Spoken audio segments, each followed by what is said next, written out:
কেন্দ্রে সমস্ত টাকা চুরি আর ডাকাতি হচ্ছে রাজ্যে, সেই চোরেদের আবার টাকা দেবে? এই চোর সরকার তৃণমূলকে কোনো টাকা দেওয়ার প্রশ্নই নেই। এবং এই যে সমস্ত রাজ্যের জন্য জেনারেল অ্যালটমেন্ট হয়েছে, সেই টাকাটাও এরা চুরি করবে। আপনার কাছে সাহায্য তো দূরস্থ, আপনি প্রধানমন্ত্রীকে কোমরে দড়ি পরাবেন বলেছিলেন। কেন্দ্রে সমস্ত টাকা চুরি আর ডাকাতি হচ্ছে রাজ্যে, সেই চোরেদের আবার টাকা দেবে? আমি জানি যে ডিক্লেয়ার চোর, তাকে আবার কি করে টাকা দেবে? চুরির জন্য দেবে? দেখুন, পশ্চিমবঙ্গে একটাই জীবনদায়ী ওষুধ দরকার, সেই জীবনদায়ী ওষুধটা হচ্ছে 355। কারণ পশ্চিমবঙ্গের ক্যান্সারের আসল কারণ হচ্ছে তৃণমূল কংগ্রেস এবং তার সরকার। এই সরকারের বিরুদ্ধে একটাই ওষুধ কেন্দ্র সরকারের আছে, 355 দিয়ে পুলিশটা তুলে দিলে গণতান্ত্রিক প্রক্রিয়া এখানে নির্বাচন হবে। আরে যে তৃণমূল কংগ্রেসের ডেথ সার্টিফিকেট জনগণ লিখে দিয়েছে, চুরি ডাকাতি করে সার্টিফিকেট পুলিশকে দিয়ে ব্যবহার করে গণতন্ত্রে টিকে আছেন, আপনারা আবার ডেথ সার্টিফিকেট নিয়ে কথা বলছেন। একটা মৃত অপদার্থ রাজনৈতিক দলের নাম হচ্ছে তৃণমূল কংগ্রেস। এখন যারা হচ্ছে রাবণ আর কংসকে নিয়ে নাচানাচি করছে। এই বাজেটে 12 লাখ টাকা করে ছাড় দিয়েছে মধ্যবিত্তের জন্য, লোকে লাফাচ্ছে, হই রই রই কাণ্ড। এর কি করে বদনাম করবে তৃণমূল খুঁজে পাচ্ছে না, কোনো ভাষা নেই তো। তৃণমূলের অধিকাংশ লোকের অবশ্য ইনকাম 12 লক্ষ নয়, তাদের কয়েকশো লক্ষ, কোটি কোটি, তাদের কিছু যায় আসে না, ফলে তাদের এইসব নিয়ে কোনো বক্তব্য নেই।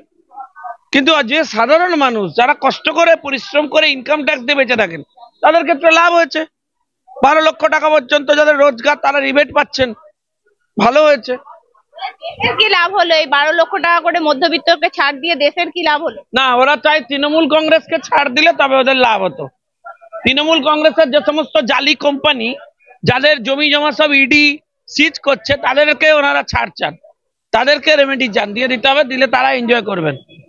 এই লাভ খুঁজছেন নাকি? দেশের যথেষ্ট লাভ হয়েছে। দেখুন, 12 লক্ষ টাকায় যখনই মানুষের কাছে 2 টাকা বেশি আসবে, তখন মানুষের ক্রয় ক্ষমতা বেড়ে যাবে, তখন তাদের এই জায়গায় কাজে ইনভেস্টমেন্ট বেড়ে যাবে। হাতে টাকা পেলে ইনভেস্টমেন্ট বাড়বে, ইনভেস্টমেন্ট বাড়লে আপনার সামগ্রিক লোকের ব্যবসায়ীদের সুবিধে, সব দিকে পয়সা যাবে। রাজ্য সরকার কুম্ভ মেলা নিয়ে কার্যত আমরা দেখলাম একটা এফআইআর দায়ের করেছে, কিভাবে দেখছো? এই রাজ্যে যারা কুম্ভের বিরোধিতা করছেন তারা হিন্দু বিরোধী। এখানে আপনি সহজভাবে কুম্ভ মেলার বিরুদ্ধে তৃণমূল বলছে এটা ভাববেন না। তৃণমূল কংগ্রেস দায়িত্ব নিয়ে পিন পয়েন্ট অ্যাপ্রোচে সরাসরি হিন্দুত্বের বিরোধিতা করছে। কারণ এই যে হিন্দুদের বিশাল আন্তর্জাতিক লেভেলের জমায়েত, এই জমায়েত দেখে ভয় পেয়েছে তৃণমূল। দেখছেন না, পশ্চিমবাংলা থেকে লোকে ঝেঁটিয়ে চলে যাচ্ছে কুম্ভ মেলায়, আতঙ্কিত হয়ে যাচ্ছে।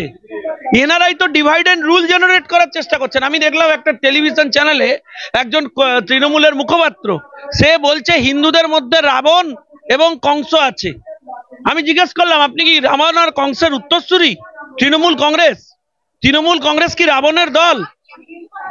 শুনুন না, সে আমি নাম নিতে চাই না, সেসব মুখ অপাত্র, তারা মুখ অপাত্ররা বলছে রাম কে যিনি বধ করতে এসেছিলেন রাবণ, সে রাবণের দলে। সে সমালোচনা করছে, বলছে এরা তো মুসলমান নন, এরা হিন্দু, এই ভাষায় বলছে। ভাবুন আজকে কোন জায়গায় নিয়ে গেছেন পশ্চিমবাংলাকে। একটা কলেজে সরস্বতী পুজো করতে হচ্ছে পুলিশ দিয়ে। আরে পাড়ার দুর্গা পুজো করতে পারেন না আপনারা?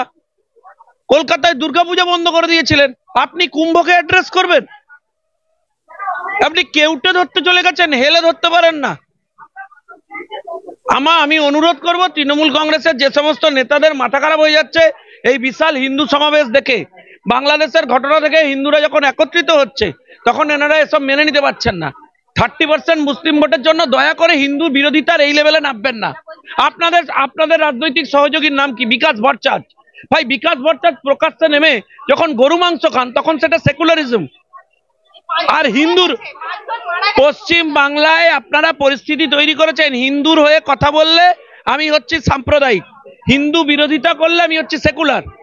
এইটা তো তৈরি করেছেন মমতা বন্দ্যোপাধ্যায়। আপনি দেশপ্রিয় পার্কে দুর্গাপূজা করার ক্ষমতা নেই আপনার। দেবুদার দুর্গাপুজোটা দিনে 4 বার বন্ধ করতে গেছিলেন ভিড়ের অজুহাতে। আপনার এই অ্যাডমিনিস্ট্রেটিভ পাওয়ার, অথচ আপনি বলছেন আমাদের এটা মেনে নিতে হবে। আপনি কুম্ভকে ডিরেক্ট করছেন কি করতে? শুনুন, এই এত নেগেটিভ ক্যাম্পেইন করলেন রাতভর বসে বসে কুম্ভের বিরুদ্ধে, তারপরেও পরের দিন হিন্দুরা একত্রিত হয়ে আপনাকে উত্তর দিল। আগের দিন যা লোক এসেছিল তার থেকে বেশি লোক, রাস্তা অবরুদ্ধ হয়ে যাচ্ছে এত লোক। হিন্দুদের এভাবে রুখে রাখা যাবে না। শুনুন, একটা কমিটি তৈরি হয়েছে, আপনি অপেক্ষা করুন, সেই কমিটির রিপোর্ট আসতে দিন। সমগ্র কুম্ভে গন্ডগোল হয়নি, গন্ডগোল একটা নির্দিষ্ট জায়গায় হয়েছে। কি ভাবেন সাবোতাজ হয়নি? হওয়ার সম্ভাবনা নেই? এটা যদি রাজ্যের মুখ্যমন্ত্রীর কেস হতো এতক্ষণে 4 বার প্রেস কনফারেন্স করে দিতেন, বলতেন সব বিরোধী শক্তির চক্রান্ত। আমরা আমাদের গভর্নমেন্ট এই সমস্ত জায়গায় অ্যাড্রেস করার আগে নিজেরা নেমে লোককে আগে রেস্কিউ করেছে। পশ্চিমবাংলায় যাদের ডেড বডি এসছে প্রত্যেকের অ্যাম্বুলেন্স কারা দিয়েছে? উত্তরপ্রদেশের সরকার। এখানকার সরকারকে খুঁজে পাওয়া যায়?